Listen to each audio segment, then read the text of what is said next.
My name is Jim McGillivray and this is the Pipe Box, your source for all things piping. If you find this video useful, please give it a like and please subscribe to this YouTube channel to see more videos like this in future. We're going to go over a couple of tunes today, and you can print the music out for these tunes by going back to the description of this video on my YouTube channel. There will be a link to a PDF there. Today I would like to do with you two 6/8 marches. Now, normally you might expect we would be doing two 4-parted 6/8 marches, as that seems to be the norm today. But today we're going to do two-parted 6/8 marches. There is a raft of tremendous two-parted 6/8 marches in the piping repertoire. Many of these tunes were written from the late 1800s up until 1950 or 1960.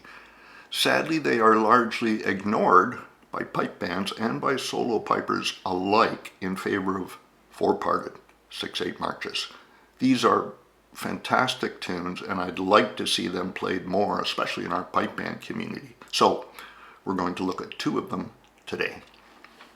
Queen Elizabeth's March was written by pipe major Willie Ross and published in his third book of music, which came out in 1938. So the subject of the title is not Queen Elizabeth II, who didn't come to the throne until 1953, but the woman who became known as the Queen Mother, Queen Elizabeth II's mother. Willie Ross himself was a towering piping figure. He had almost an unequaled competing record. He was a prolific and high-quality composer. He ran the Army School of Piping and the Pipe Majors course in Edinburgh Castle for decades. He was known as the world's pipe major. The Midlothian Pipe Band is an older tune. It was written by Farquhar Beaton. Farquhar Beaton was a Scot who emigrated to Canada and became pipe major of the 48th Highlanders in Toronto in 1900. The tune appears in some of the old collections, like Logan's collection, so it was almost certainly written before 1900. Both tunes are intermediate level, and they are fairly technically heavy. Lots of grace notes, like the old military pipers used to play. Queen Elizabeth's March is in the key of A. Midlothian Pipe Band is in the key of D. So we have a little set of tunes where we change key after the first tune, and it's a very pleasant key change to listen to, and that's why we do it. It also works if you switch the tunes around and decide you wanted to play Midlothian Pipe Band first and Queen Elizabeth's March second. The key change would still be very appealing. Okay, let's start by listening to Queen Elizabeth's March and the Midlothian Pipe Band played on a Dagger electronic chanter.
was Queen Elizabeth's March, and the Midlothian Pipe Band played on a Dagger electronic chanter. Let's have a quick look at the whole first part of Queen Elizabeth's March. I've circled notes here in 3 colors. First is red, and that denotes all of the dotted 8th notes that begin groups of 3 notes. These notes need to be held in all cases, and the 16th notes right after them are really short. Heavy pointing required here. The blue circles are quarter notes. Each quarter note is paired with an 8th note. Those 2 notes always go together in 6/8. Now, pipers tend to play the quarter note too short and the 8th note too long. We want to hold out the quarter note in all cases. The third color here is pink, and there are 2 notes circled in pink. The pink circles are short notes that are on the beat and which pipers tend to play early. We will talk more about them. Let's focus on the first 2 bars.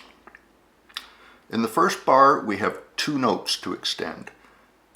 The first note is a dotted 8th note. We're always going to hold the first dotted 8th note in a group of 3. The second note we're going to push out is the high A. In bar 2, the same thing but reversed. We're going to push out the quarter note F, and we're going to push out the E before the run down at the end of bar 2. So bar 1 and 2 will be something like this.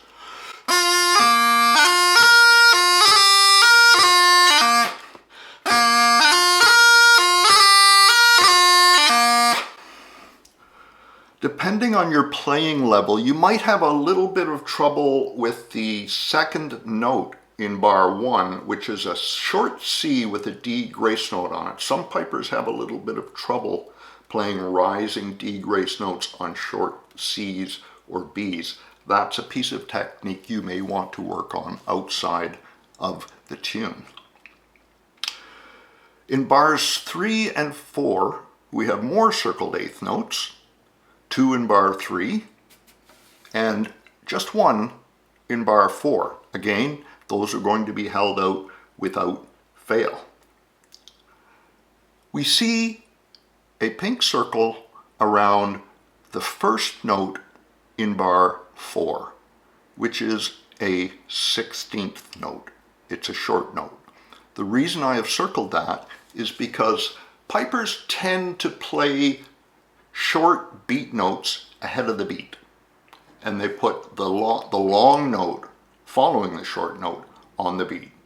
You want to wait for that beat. It's got a tockum on it, so it has a little bit of a challenge, but you want to make sure that the G grace note on that B hits the chanter when your foot hits the floor.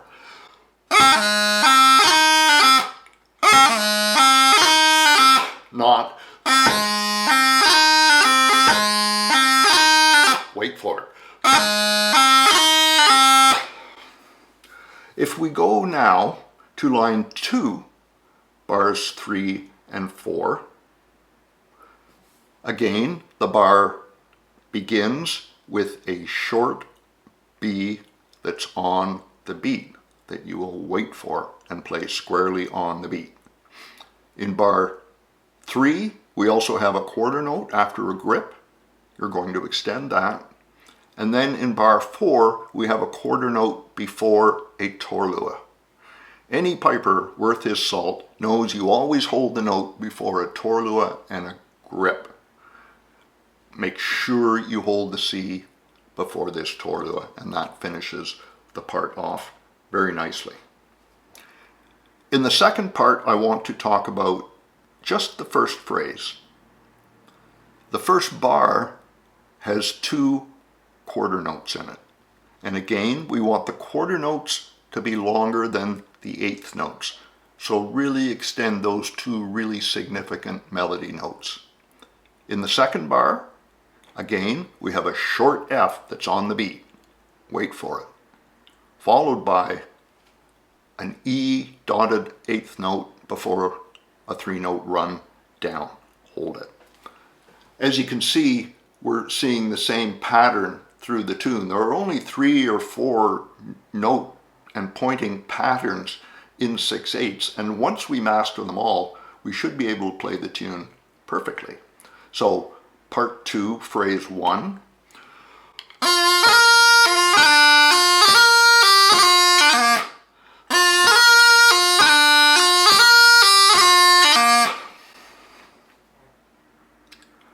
Okay, that's Queen Elizabeth's March. Let's have a listen to it on the practice channel.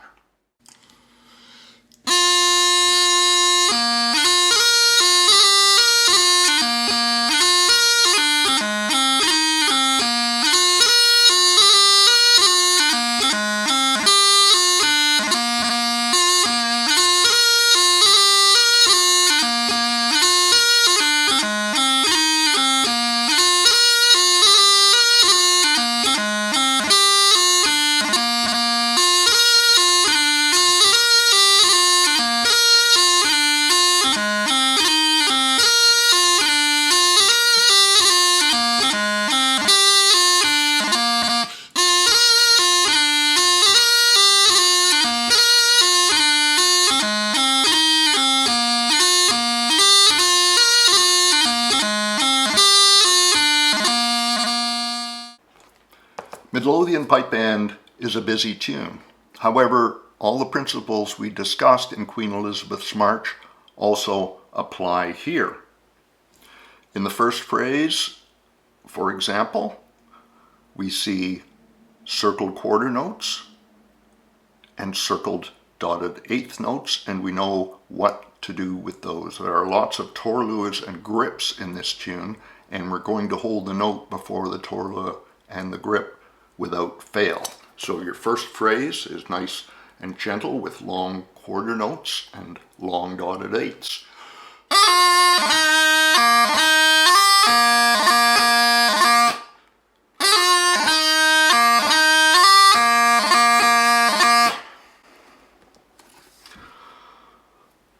Phrase 2 is more of the same. Hold the quarter note that starts the phrase, hold the dotted eighth notes through the rest of it.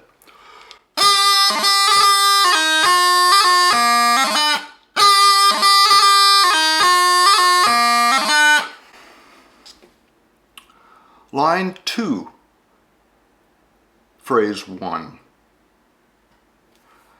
At the end of bar 2, we have a B quarter note, followed by a high G eighth note.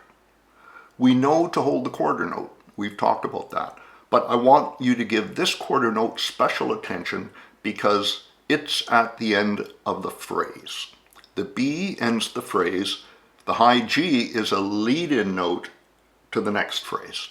So that phrase will sound like this. Line 2, phrase 1.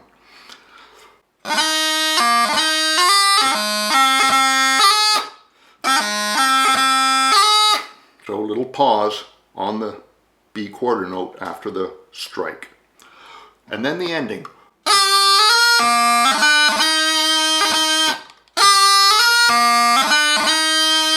You're going to hold the F and you're going to hold the low A. Now, it's a little bit tricky in the ending because in the second last bar you have to play a grip from C to B, from B to C, followed immediately by a D throw, and that can be kind of fumbly. My suggestion is after you play the grip from B to C, in your mind you have a little pause there before you play the D throw, and that will help you not run those two movements together. So let's look now at line 1, 2, 3, line 3, which is the start of the second part. All the way through this part, this line, the left foot especially, both feet, but the left foot especially is really stressed. I want you to play this line with lots and lots of pointing and holding on the beat all the way through, especially the left foot, but the right as well.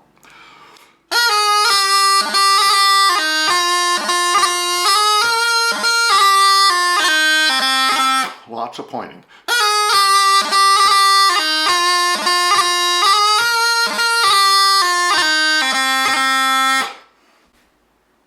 Okay, that's the Midlothian Pipe Band.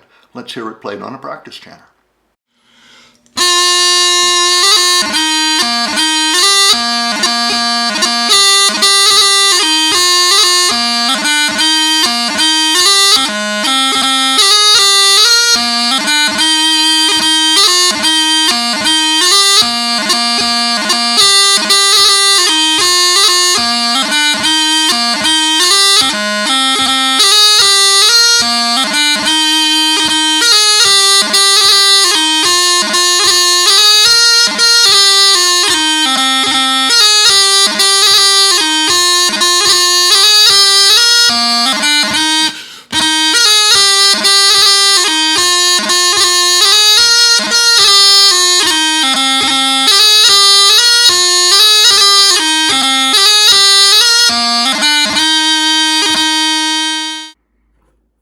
The recordings which I made here today are in the range of 76 to 78 beats per minute, which is a good tempo for 6/8 marches. It's fast enough to allow for good forward motion, yet it's reserved enough to allow for some good musical expression. Pipe bands will generally play 6/8 more quickly than this, and soloists can as well, as long as you can maintain your musical expression. If you're at the level where you can't possibly play these tunes at tempo, you want to play at a tempo which allows you to make all of the technique cleanly. If you haven't played 6/8 before, Queen Elizabeth's March is a pretty good tune. Midlothian Pipe Band is perhaps a little bit difficult for you at this point. There are lots of 6/8, 2 parts, in the repertoire, as I mentioned, and there are lots of them on my Pipetunes sheet music site. You can listen to the tune in its entirety before you decide whether you want to purchase it or not. So if you're looking for another 6/8 or 2 to add to this little set of 6/8s, I have lots of them. These are 2 of my favorite 6/8 marches, but there are many, many more. So, Queen Elizabeth's March and Midlothian Pipe Band. That is it for this week. From me, Jim McGillivray at the Pipe Box. Good piping.